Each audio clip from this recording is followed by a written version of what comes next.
All right, what's good, Lakers Nation? So in today's video, guys, we're going to be talking about the next move that the Lakers are trying to do right after the Luka Doncic trade, man. And I just want to let everybody know, I know a lot of people are kind of overreacting to this trade, which is very, very understandable. Last night, I was shook for about 3 to 4 hours. I could not believe what I had seen and what had happened. This is the most iconic and historic trade I've ever seen in my life. I'm 30 years old, so this trade will go down as the most historic trade ever. I don't see another trade happening of this magnitude. And I think the Lakers got their next star for the next 10 to 15 years, possibly. Um, but yeah, man, Luka is a top 3 player in the league when he's healthy, and you don't give players up like that. I don't understand why Dallas did this trade. I understand that Anthony Davis is the guy they think they can win the championship with defensively. So temporarily, like for the next 2 to 3 years, I think this trade is really good for both teams. But ultimately, like long term, I think this trade is much better for the Lakers because they got their star player for the next 10 to 15 years, 10 to 12 years. Luka's only 25 years old. But you got a star, not some guy that can turn into a star, not some guy that's a building block or a guy that you can put around another star. You got your primary star. You got your number one option, your franchise guy for the next 10 to 12 years. I don't think people understand how important that is if you want to contend for a championship or just sell tickets or whatever you want to do or be able to lure in other free agents. You have Luka for the next 10 to 12 years. The Mavericks gave that guy up. So in today's video, guys, we're going to be talking about the next move they should make, the Lakers, as a team, as a franchise, in order to stay as a contender. Already right now, the Lakers have skyrocketed to the sixth best odds to win the NBA championship when they make the trade for Luka. This season, they have the sixth best odds. So even the odds makers feel like they are a better team now. So if you trade for some more 3-and-D players or another center needs to be a priority. It's still the priority. It was the priority before the Anthony Davis trade. It is still the priority now. You cannot have Jackson Hayes as your starting center and you're trying to contend for a title. They played great last night against the Knicks, but every single team does not play like the Knicks. You have teams that have Nikola Jokic. You have teams that have um, guys like Joel Embiid, Anthony Davis. Now you're gonna probably have to play against him in the playoffs. Maybe you have to get a center that can stabilize and that can protect the rim and that can be a live threat and that can be a rebounder. You need that.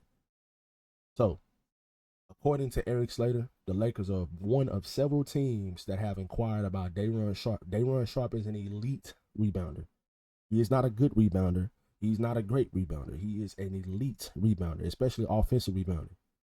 According to league sources, Los Angeles is in the market for a center after trading Anthony Davis. Brooklyn is open for business with Sharpe and Nick Claxton available. Nick Claxton is available. That is the perfect guy to start alongside LeBron and Luka and Austin Reeves or whatever if he's coming off the bench. That is the perfect guy to start or to be your center for the future, now in the future. He's 25 years old. He's a great shot blocker. He's developed into a great rebounder. He's developed into a really good defensive minded center. Nick Claxton is the perfect type of center that you need to trade for. And if this guy's available, you got to go all in for him. You already made your move for your franchise guy. What else do you want?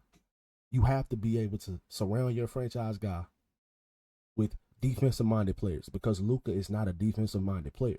Now, last season in the postseason, he surprised a lot of people. He was actually guarding the ball. He was actually not slacking off on defense. He still was complaining a little bit to the refs. He's really, really bad at that. Like he'll foul bait sometimes and he'll try to stay back and complain to the refs instead of getting back on defense. I pray he does not do that with us. Not too much, or not to the fact that it just kills our team. But you need elite rim protection. You need great defensive players, and Nick Claxton is a great way to try to realistically build around Luka and LeBron for right now, and even in the future. He's only 25 years old, so and me personally, now that you got Luka, I'm willing to trade Dalton Connect in a first round pick to get Walker Kessler. That would be even better than Nick Claxton because Walker Kessler is a true 7-footer. He's stronger than Nick Claxton. And he's the better shot blocker than Nick Claxton as well. Now, Nick Claxton is a really good player. Don't get me wrong, but I think Walker Kessler is a little bit better, and he's younger. So, either way it goes, both of those guys will be amazing for this team right now. But I think that Walker Kessler would be just, when I say perfect, I mean perfect. But I don't know if the Utah Jazz are willing to even give up Walker Kessler now. Like, supposedly he's supposed to be unavailable. So realistically, the Nets have made Nick Claxton available. And also, according to Evan Sidery, he said the Kings and the Lakers recently expressed trade interest in Caleb Martin. Per Pompey on Sixers, which is a Sixers reporter, and he's pretty reliable. He reported a lot of stuff this offseason, early in the offseason, about Paul George going to the Sixers before it happened, and he reported a lot of good stuff that came to actual truth, like be true. So Caleb Martin this season is averaging 9 points a game, shooting 38% from three, and we all know how good of a defender he is. With the Miami Heat the last couple of years, man, this guy has been absolutely crucial for that team. He was crucial. He was knocking down threes. He will make 4 and 5 threes in a game. You can't leave him open. He can spread the floor, and he plays defense. This will be your perimeter. This will be your Max Christie type of replacement. And Caleb Martin is still young as well. He's in the prime of his career. He's not old. So this is another building block that you can put around Luka and keep as a kind of, you need to be starting a defensive-minded guard next to Luka. If you get a guy like this, I don't think Austin Reeves will mind coming off the bench and being a six-man, because this starting lineup, him being in the starting lineup with Luka, would just make more sense. So the next move the Lakers need to make, guys, is defensive-minded players, especially now that we figured out today, according to Chris Haynes, that LeBron is not retiring and he's not requesting a trade. He's gonna stay with the Lakers. I guess he loves the idea of playing with Luka. He's always been a huge fan of him. Luka's a huge fan of LeBron. He said it was his idol growing up. So I think this duo moving forward for at least the next couple of years, will be a duo to be reckoned with, especially offensively. So you need defensive-minded guys to put around those guys so you can try to win a championship. But yeah, let me know how you guys feel about it in the comment section below.